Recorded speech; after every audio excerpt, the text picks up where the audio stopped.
La guerra parece haberse vuelto parte constante de nuestras noticias. Conflictos en Ucrania, Gaza, tensiones entre Taiwán y China, y ahora un nuevo choque entre Israel e Irán que preocupa al mundo, especialmente ante la última intervención de Estados Unidos. Aunque la guerra trae un costo humano terrible, existe una opinión polémica en el mundo financiero. ¿Podría la guerra beneficiar a la economía o a ciertos negocios? Algunos dicen que genera empleo, impulsa innovaciones y aumenta la producción. Suena extraño, incluso cínico, pensar que algo tan devastador pueda ser bueno para la economía.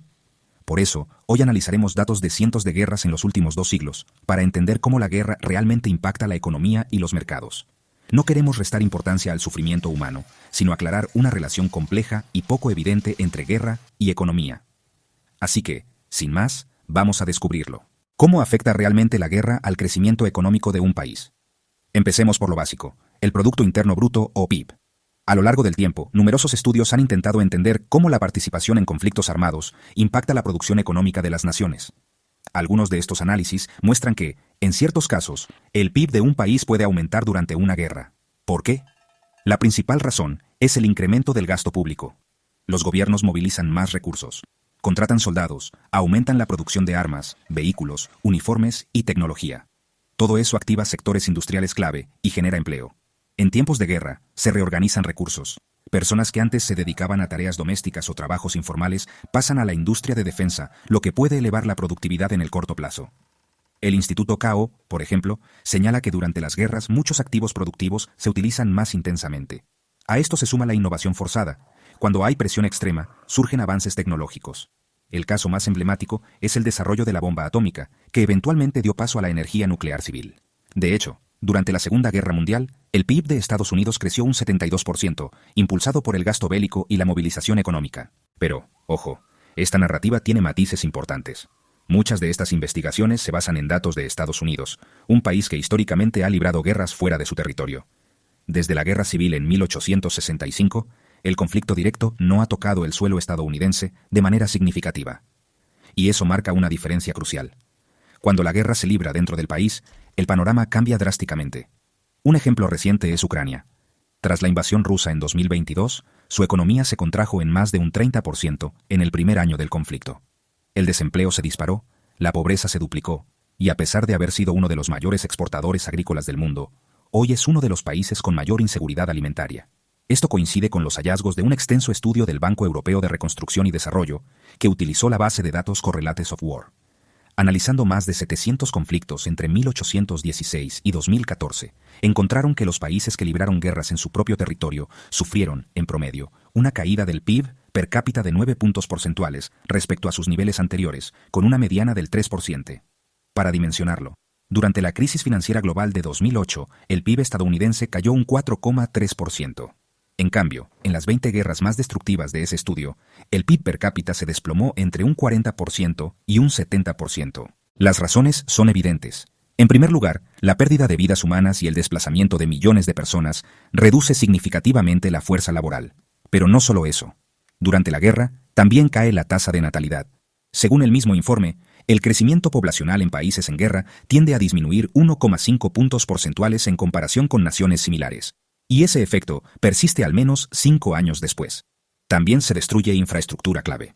Fábricas, escuelas, carreteras, campos de cultivo. Todo eso afecta la capacidad productiva de un país durante y después del conflicto. Aunque en algunos casos la productividad puede recuperarse gracias al llamado aprendizaje por necesidad, las mejoras sostenidas son más bien excepcionales. Otro punto crítico es la distorsión en la asignación de recursos. Durante la guerra, el gasto público se concentra casi exclusivamente en el área militar.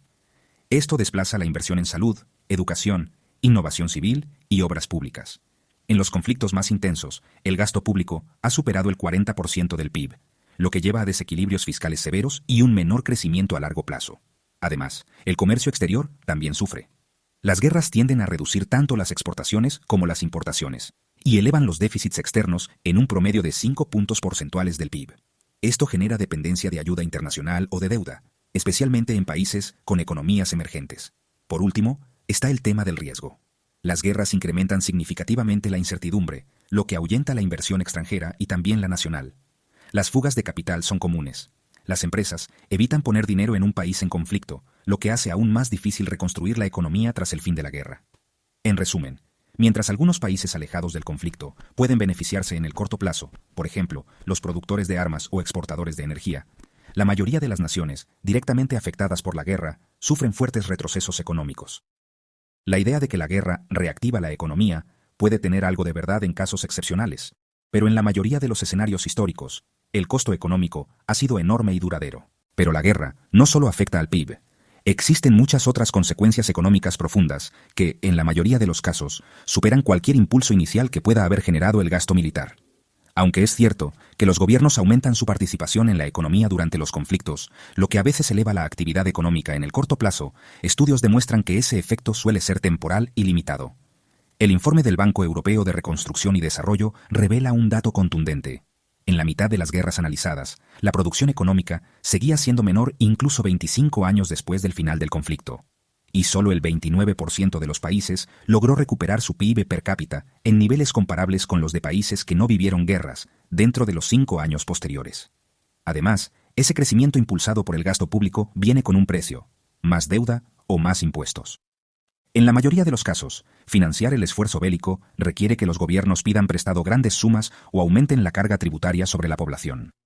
El Instituto para la Economía y la Paz ha documentado que, en Estados Unidos, tanto los impuestos como el endeudamiento se incrementaron durante la Segunda Guerra Mundial y en la mayoría de los conflictos posteriores. Esta relación se ve claramente cuando se observa la evolución de la deuda nacional en relación con el PIB durante grandes conflictos geopolíticos. De hecho, el mayor nivel de deuda pública en la historia de Estados Unidos, como porcentaje del PIB, se alcanzó precisamente durante la Segunda Guerra Mundial, y este no es un fenómeno aislado. A lo largo de los últimos 200 años, los niveles de deuda suelen aumentar, en promedio, 47 puntos porcentuales del PIB en los años de conflicto, lo que incrementa significativamente el riesgo de impago y pone presión sobre las finanzas públicas por décadas. Otro efecto recurrente es la inflación. El aumento del gasto público, combinado con la destrucción de capital y la reducción de la capacidad productiva, suele hacer que los costos de producción suban. En guerras que se libran dentro del propio territorio, este efecto es aún más fuerte. La inflación aumenta, en promedio, 8 puntos porcentuales por encima de las tendencias previas al conflicto. En algunos casos extremos, esto deriva en hiperinflación. Un ejemplo histórico claro es Alemania tras la Primera Guerra Mundial.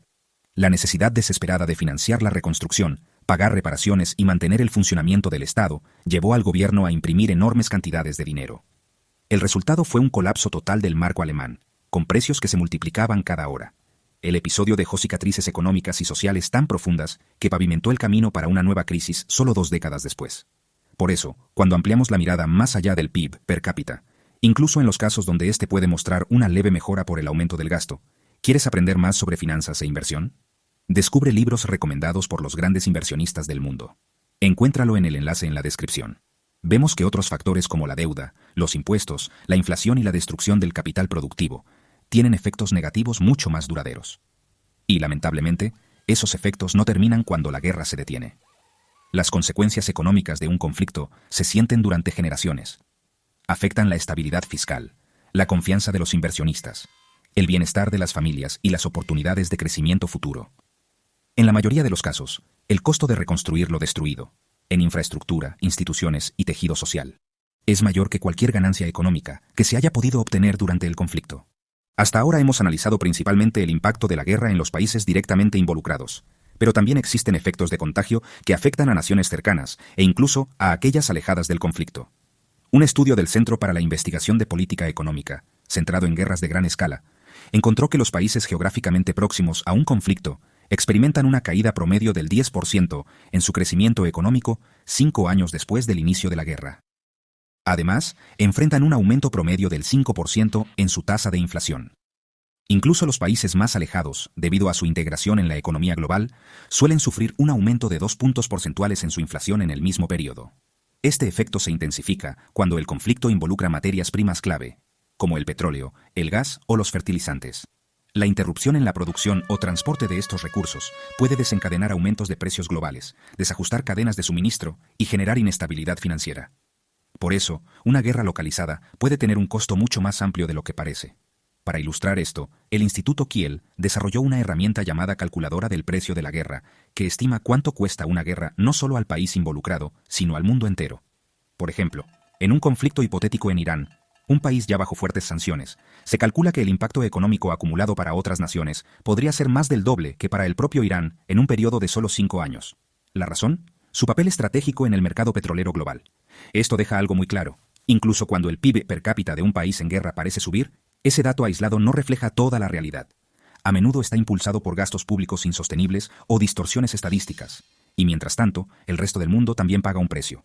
Suben los precios, aumenta la deuda, se eleva la inflación global y cae la confianza de los inversionistas. Así que no hay mucha evidencia de que la guerra, en términos generales, sea buena para los negocios. A menos que uno esté completamente aislado de los costos, lo cual, en un mundo globalizado, es prácticamente imposible. Los efectos negativos tarde o temprano se hacen sentir. ¿Y qué pasa con las acciones? Una pregunta frecuente es, si la guerra suele dañar la economía, ¿por qué a veces el mercado de valores se comporta bien durante esos periodos? Lo primero que hay que entender es que la economía y el mercado bursátil no son lo mismo.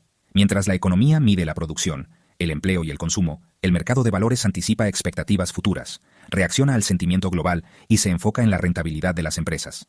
Al principio de una guerra o crisis geopolítica, los mercados suelen reaccionar negativamente. Sin embargo, muchas veces se recuperan rápido. Según datos de LPL Financial, el índice S&P 500, que representa gran parte del mercado bursátil estadounidense, ha tardado en promedio solo 41 días en recuperar sus pérdidas después de una gran crisis geopolítica. En el peor de los casos, la recuperación tomó 307 días tras el ataque a Pearl Harbor. Eso sí, el impacto no siempre es igual. Durante la Primera Guerra Mundial, las acciones cayeron, pero durante la Segunda Guerra Mundial y la Guerra Civil estadounidense, los rendimientos fueron positivos. ¿Por qué? Porque influyen muchos factores: la duración del conflicto, si ocurre en territorio local, qué industrias dominan el mercado, el nivel de gasto público y cómo reacciona la economía en general. Algunos sectores, como el armamentístico o el tecnológico, tienden a beneficiarse directamente del aumento del gasto militar. Pero sorprendentemente, estudios del CFA Institute muestran que durante la Segunda Guerra Mundial, muchos de los sectores más rentables no estaban directamente relacionados con la guerra. Esto demuestra que la lógica tradicional de que las empresas militares siempre ganan, no siempre se cumple. Por otro lado, en los países que sufren la guerra en su territorio, los mercados de valores pueden colapsar por completo.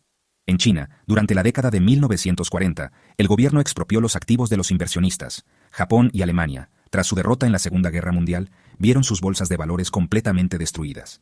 En esos casos, los accionistas lo perdieron todo. En conclusión, si bien los mercados bursátiles pueden resistir o incluso prosperar en ciertos contextos de guerra, especialmente cuando el país no sufre el conflicto en casa, eso no significa que las acciones sean inmunes. La historia está llena de ejemplos de colapsos totales, pérdidas masivas y sectores enteros aniquilados por la violencia, la inestabilidad o decisiones políticas extremas. Conclusión. Como hemos visto a lo largo de este video, el impacto de la guerra en la economía y en los mercados financieros es mucho más complejo de lo que muchos imaginan. Ni siquiera los activos considerados tradicionalmente como refugios seguros, como el oro, ofrecen certezas absolutas. Si bien su precio suele aumentar en los primeros días de un conflicto, con el tiempo tiende a estabilizarse o incluso retroceder. Esto demuestra que no existe una fórmula simple para anticipar cómo reaccionarán los mercados en tiempos de guerra. El estratega jefe de renta variable de LPL Financial, Jeff Buchbinder, lo resumió bien esta semana. Muchas de las caídas bursátiles en momentos de alta tensión geopolítica, como el 11 de septiembre o la Guerra del Golfo, coincidieron con otros factores económicos importantes que influían tanto o más que el conflicto mismo. En otras palabras, los mercados responden a una red de variables interconectadas, no solo a la guerra.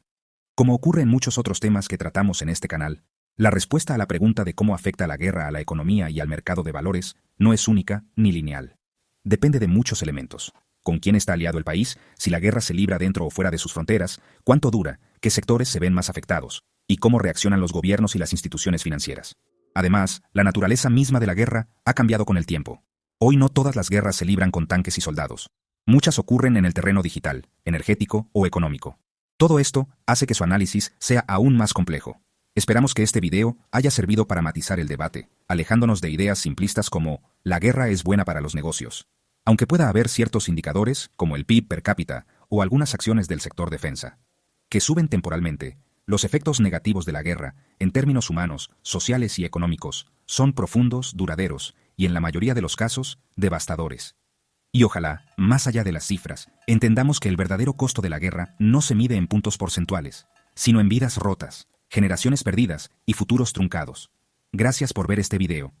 Si te resultó útil o interesante, Te invito a que le dales like, suscríbete y comenta qué opinas sobre el impacto de la guerra en la economía. Nos vemos en el próximo video.